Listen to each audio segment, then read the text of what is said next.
Bonjour, dans cette vidéo sur les suites, nous verrons comment définir une suite à l'aide de sa forme explicite, puis autour d'un exemple, nous verrons comment calculer les termes successifs ou pas d'une telle suite, puis comment exprimer le terme un plus 1 à l'aide de n.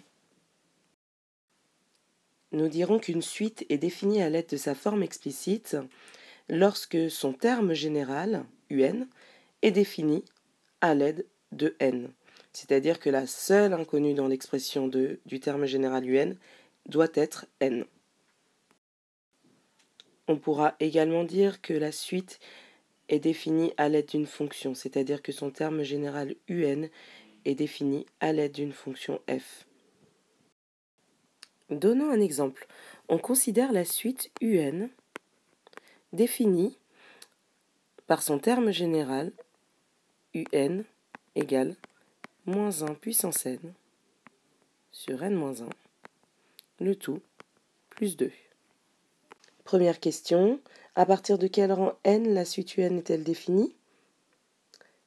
Deuxième question, calculez les 3 premiers termes de cette suite, puis calculez U12. Dernière question, exprimez un plus 1 en fonction de n.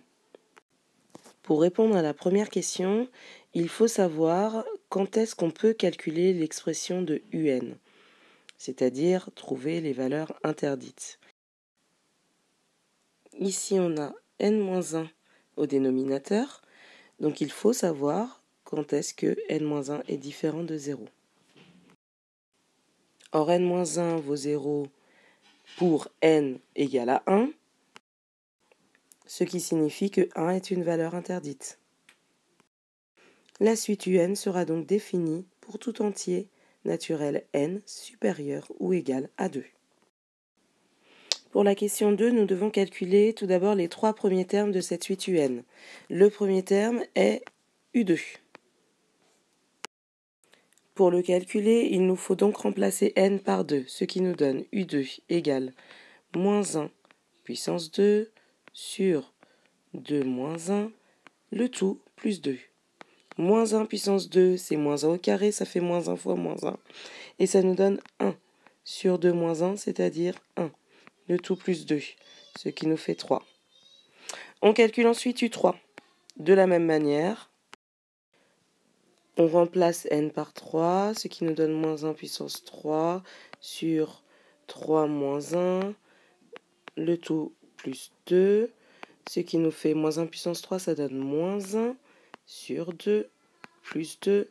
Là, on met au même dénominateur, c'est-à-dire toutes les fractions sur 2, en sachant que 2 est égal à 2 sur 1, ça nous donne moins 1 sur 2 plus 4 demi, ce qui nous fait 3 demi. On procède de même pour U4, en remplaçant n par 4, et on obtient U4 égale 7 tiers. Nous avons alors les 3 premiers termes de cette suite un, qui sont U2, U3 et U4. Si l'on souhaite calculer U12 comme il nous a été demandé dans cette question, on procède de même en remplaçant n par 12 et on obtient U12 égale 23 onzièmes. Dans la question suivante, on nous demande d'exprimer un plus 1 à l'aide de n. Pour ce faire, nous allons reprendre l'expression de un et remplacer n par n plus 1. Et il faudra le faire avec chaque n présent dans l'expression. Cela nous donne alors U indice n plus 1 égale moins 1 puissance n plus 1 sur n plus 1 moins 1, le tout plus 2. Soit moins 1 puissance n plus 1 sur n plus 1 moins 1, ça donne n, le tout plus 2. Nous avons alors exprimé un plus 1 en fonction de n, ce qui était demandé. Dans la prochaine vidéo, nous étudierons les suites définies par récurrence et notamment le calcul de termes successifs.